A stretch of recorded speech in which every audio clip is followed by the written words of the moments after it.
Hello friend, સ્વાગત છે તમારું મારા કિચનમાં। આજે આપણે બનાવીશું ગુજરાતી ખાટી મીઠી દાળ। તો દરેક ગુજરાતીના ઘરમાં આ ખાટી મીઠી દાળ તો રોજ બનતી જ હોય છે અને ગુજરાતી લગ્ન પ્રસંગમાં પણ આ ખાટી મીઠી દાળ તો બને જ છે। તો આજે આપણે લગ્ન પ્રસંગ જેવી જ અમુક ટિપ્સ અને ટ્રિક્સની સાથે આ ગુજરાતી ખાટી મીઠી દાળ બનાવીશું અને તેની સાથે આપણે એકદમ છૂટા છૂટા ભાત પણ બનાવીશું। આ ખાટી મીઠી દાળની સાથે ડુંગળી અને ટામેટાનું સલાડ સાથે પાપડ અને છાશ મળી જાય તો મજા પડી જાય। તો ચાલો રેસીપી શરૂ કરીએ। નવી રેસીપી શીખવા માટે મારી ચેનલને સબસ્ક્રાઈબ કરજો અને બાજુમાં આપેલા બેલ આઇકોનને જરૂરથી પ્રેસ કરજો, એટલે નવી રેસીપીના નોટિફિકેશન સૌથી પહેલાં તમને મળે। ગુજરાતી ખાટી મીઠી દાળ બનાવવા માટે મેં અહીં અડધો કપ જેટલી તુવેરની દાળ લીધી છે, જેને મેં 2 થી 3 પાણીથી સરસ એવી ધોઈ લીધી હતી અને 1 કલાક પહેલાં તેને મેં પલળવા માટે રાખી દીધી હતી। દાળ પલાળવાથી શું થશે કે આપણો ગેસ પણ બચશે અને જે દાળ પલાળીને રાખી હતી તેથી તે ફટાફટ કૂક થઈ જશે અને સમય પણ બચશે। તો અહીં જુઓ, આપણી દાળ છે તે સરસ એવી પલળી ગઈ છે। જો તમારી પાસે સમય ન હોય તો તમે દાળ પલાળ્યા વગર પણ બનાવી શકો છો। હવે દાળમાંથી બધું જ પાણી કાઢી લઈશું અને પ્રેશર કુકરમાં તેને ટ્રાન્સફર કરી લઈશું। હવે તેમાં આપણે 1.5 કપ જેટલું પાણી એડ કરીશું। હવે તેની સાથે આપણે અડધી નાની ચમચી જેટલી હળદર એડ કરીશું અને તેને સારી રીતે મિક્સ કરી લઈએ। દાળને બાફતી વખતે હળદર નાખવાથી દાળનો કલર છે તે ખૂબ જ સરસ એવો આવે છે। હવે કુકરનું ઢાંકણ બંધ કરીને 3 થી 4 કુકરની વિસલ લગાવી લેવાની છે। તો જ્યાં સુધી દાળ બફાય છે ત્યાં સુધી આપણે ભાત બનાવી લઈએ। તો એકદમ છૂટા છૂટા ભાત બનાવવા માટે મેં અહીં અડધો કપ જેટલા બાસમતી ચોખા લીધા હતા। તેને મેં 2 થી 3 પાણીથી સરસ એવા ધોઈ નાખ્યા હતા અને તેને મેં અડધો કલાક સુધી પલળવા માટે રાખી દીધા હતા। અહીં તમે કોઈ પણ પ્રકારના ચોખાનો ઉપયોગ કરી શકો છો। હવે તેમાંથી પણ બધું જ પાણી કાઢી અને 1.5 કપ જેટલું તેમાં આપણે પાણી એડ કરીશું। તેની સાથે સ્વાદ પ્રમાણે મીઠું એડ કરી અને મીઠાને સારી રીતે ભાતમાં મિક્સ કરી લઈએ અને મીડિયમ ગેસની ફ્લેમ પર તેને કૂક થવા માટે રાખી દઈએ।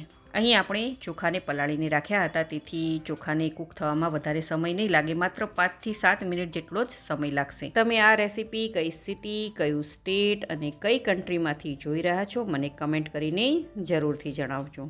તો લગભગ 7 મિનિટ જેટલો સમય થઈ ગયો છે અને તમે જોઈ શકો છો કે ચોખા છે તે સરસ એવા કૂક થઈ ગયા છે।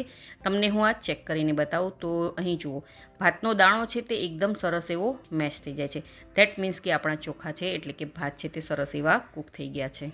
હવે આ ભાતને એકદમ છૂટા છૂટા બનાવવા માટે આપણે શું કરીશું કે બાઉલ ઉપર આપણે એક ચાળણી રાખી દઈશું અને જે બાફેલા ચોખા છે એટલે કે બાફેલા ભાત છે તેને આપણે ચાળણીમાં એડ કરી દઈએ, તેથી તેમાંથી એક્સ્ટ્રા પાણી નીકળી જશે અને ફટાફટથી એક ચમચીની મદદથી ભાતને આવી રીતે ફેલાવી દઈએ। ત્યારબાદ ફટાફટ થોડું ઠંડુ પાણી આપણે ભાત ઉપર નાખી દઈશું, તેથી જે ભાતની કુકિંગ પ્રોસેસ છે તે રોકાઈ જાય અને એકદમ ભાત છે તે છૂટા છૂટા બને। તો છે ને બનાવવા એકદમ સહેલા છૂટા છૂટા ભાત। તો અહીં ભાત આપણા બનીને રેડી થઈ ગયા છે। હવે આપણે તેને બાઉલમાં કાઢી લઈએ અને તેને ઢાંકીને સાઈડમાં રાખી દઈએ।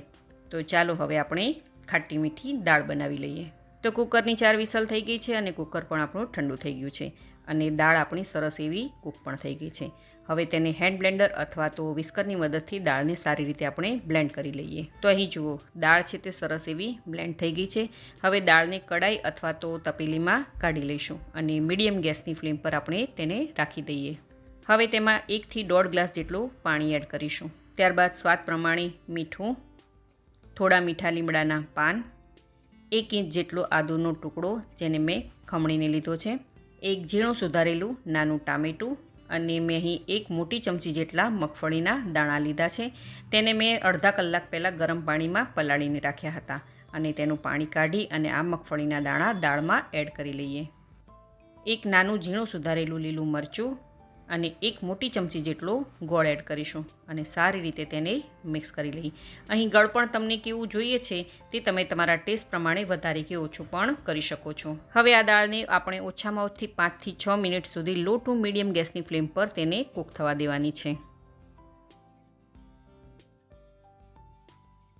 તો લગભગ 5 મિનિટ જેટલો સમય થઈ ગયો છે। હવે આપણે દાળનો વઘાર તૈયાર કરી લઈએ। તો તેના માટે આપણે એક વઘારી લઈશું અને તેમાં 1 મોટી ચમચી જેટલું તેલ નાખીશું। તેલ ગરમ થઈ જાય એટલે તેમાં 1 નાની ચમચી જેટલી રાઈ, 1 નાની ચમચી જીરું, થોડી હિંગ, 1 તમાલપત્ર જેને મેં 2 ટુકડા કરીને લીધા છે અને 1 નાનો એવો ટુકડો તજનો એડ કરીશું, 2 થી 3 લવિંગ 2 સૂકા લાલ મરચાં એડ કરીશું અને વઘારમાં સારી રીતે તેને મિક્સ કરી લઈએ. હવે 1 ચમચી જેટલી કાશ્મીરી લાલ મરચું પાવડર એડ કરીશું અને વઘારમાં તેને પણ સારી રીતે મિક્સ કરી લઈએ અને ફટાફટ વઘારને દાળમાં આપણે એડ કરી લઈએ. અહીં તીખું તમે તમારા ટેસ્ટ પ્રમાણે વધારે કે ઓછું પણ કરી શકો છો. ત્યારબાદ અડધા લીંબુનો રસ એડ કરીશું અને તેની સાથે અડધી નાની ચમચી જેટલો આપણે ગરમ મસાલો પણ એડ કરીશું. અહીં ગરમ મસાલો મેં ઘરે બનાવેલો જ વાપર્યો છે અને તેની રેસીપી પણ હું તમારી સાથે બહુ જલ્દીથી શેર કરીશ. વઘાર એડ કર્યા બાદ દાળને આપણે ઓછામાં ઓછી 8 થી 10 મિનિટ સુધી ઉકળવા દેવાની છે, તેથી બધા જ મસાલાની ફ્લેવર દાળમાં સરસ એવી આવી જાય. અને હા, દાળ તમને કેટલી પાતળી અથવા તો કેટલી ઘાટી જોઈએ છે એ પ્રમાણે તમારે દાળને ઉકાળવાની છે. હવે લાસ્ટમાં થોડી ઝીણી સુધારેલી કોથમીર એડ કરીશું અને તેને પણ સરસ એવી મિક્સ કરી લઈએ. તો અહીં જુઓ, આપણી ગુજરાતી સ્ટાઇલની ખાટી મીઠી દાળ બનીને રેડી છે. તો ચાલો આપણે તેને સર્વ કરી લઈએ. જો અહીં તમને શાક રોટલી ખાવાનું મન ના હોય તો તમે માત્ર દાળ ભાત બનાવી અને તેની સાથે પાપડ અને સલાડ અને છાશની સાથે સર્વ કરી શકો છો. આ ખાટી મીઠી ગુજરાતી દાળ બધાને ખૂબ જ પસંદ આવશે. તો તમે આ રેસીપી જરૂરથી ટ્રાય કરજો. જો તમને મારી આજની આ રેસીપી ગમી હોય તો વિડીયોને લાઇક કરજો અને વધારેમાં વધારે શેર કરજો અને મારી ચેનલને જરૂરથી સબસ્ક્રાઈબ કરજો. તો ફરી મળીએ એક નવી રેસીપી સાથે.